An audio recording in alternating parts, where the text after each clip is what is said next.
اللہ تعالیٰ نے ایسی کوئی بیماری نہیں بنائی کہ جس کی دوا نہ نازل کی ہو، سوائے ایک بیماری کے، وہ بڑھاپا ہے۔ قبولیت کا یقین رکھو۔ نبی کریم صلی اللہ علیہ وسلم نے ارشاد فرمایا،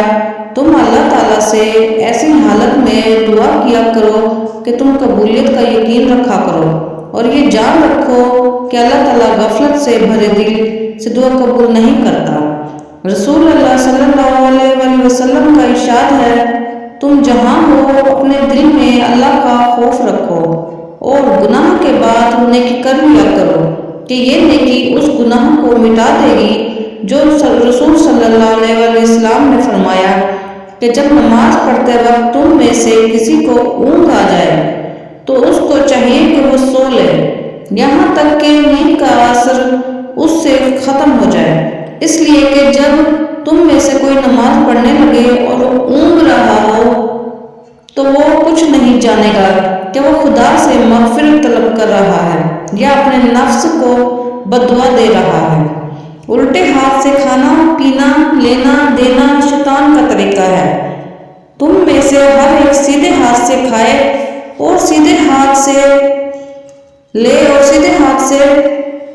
دے، کیونکہ شیطان الٹے ہاتھ سے کھاتا اور الٹے ہاتھ سے پیتا ہے، الٹے ہاتھ سے دیتا اور الٹے ہاتھ سے لیتا ہے۔ پل صراط، رسول اللہ صلی اللہ علیہ وسلم نے فرمایا کہ پل صراط جہنم کے دونوں کناروں پر رکھا جائے گا، اس پر 7 سادان کے کانٹوں کی طرح کانٹے ہوں گے، پھر لوگ اس پر سے گزرنا شروع کریں گے تو بعض لوگ صحیح سلامت گزر جائیں گے، بعض لوگوں کے کچھ اعضاء کٹ کر جہنم میں گر پڑیں گے، پھر نجات پائیں گے، بعض لوگ اسی پر اٹکے رہیں گے اور بعض لوگ اوندھے منہ جہنم میں گریں گے۔ تکلیفوں پر صبر کرنا، رسول اللہ صلی اللہ علیہ وسلم نے فرمایا، وہ مسلمان جو لوگوں کے ساتھ میل جول رکھتا ہے اور اسے پہنچنے والی تکلیفوں پر صبر کرتا ہے، اس مسلمان سے افضل ہے جو لوگوں کے ساتھ میل جول نہیں رکھتا اور نہ ہی صبر کرتا ہے۔ نرم دل پر آگ حرام ہے۔ حضرت عبداللہ بن مسعود بیان کرتے ہیں کہ ان حضرت صلی اللہ علیہ وسلم نے فرمایا، کیا میں تمہیں بتاؤں کہ آگ کس پر حرام ہے؟ وہ حرام ہے ہر اس شخص پر جو اللہ اور اس کے بندوں سے قریب ہے، ان سے نرم سلوک کرتا ہے، ملائمت رکھتا ہے اور ان کے لیے سہولت مہیا کرتا ہے۔ اچھی موت کی نشانی،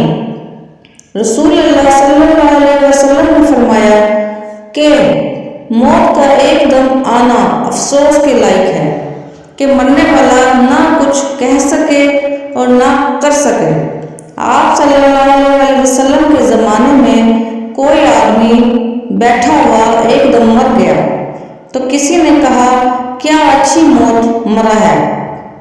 نہ کوئی بیماری دیکھی اور نہ کچھ جان نکلنے کی تکلیف ہوئی۔ حضور صلی اللہ علیہ وسلم کو جب اس کا یہ کہنا معلوم ہوا تو آپ نے اس آدمی سے فرمایا کہ تیرے پاس کیا ثبوت ہے کہ اچانک ایک دم مرنے سے اس کو تکلیف نہیں ہوئی؟ اگر اللہ تعالیٰ اس کو اس حال میں موت دیتا کہ وہ بیماری کی تکلیف اٹھاتا تو اس کے سب گناہ معاف ہو جاتے۔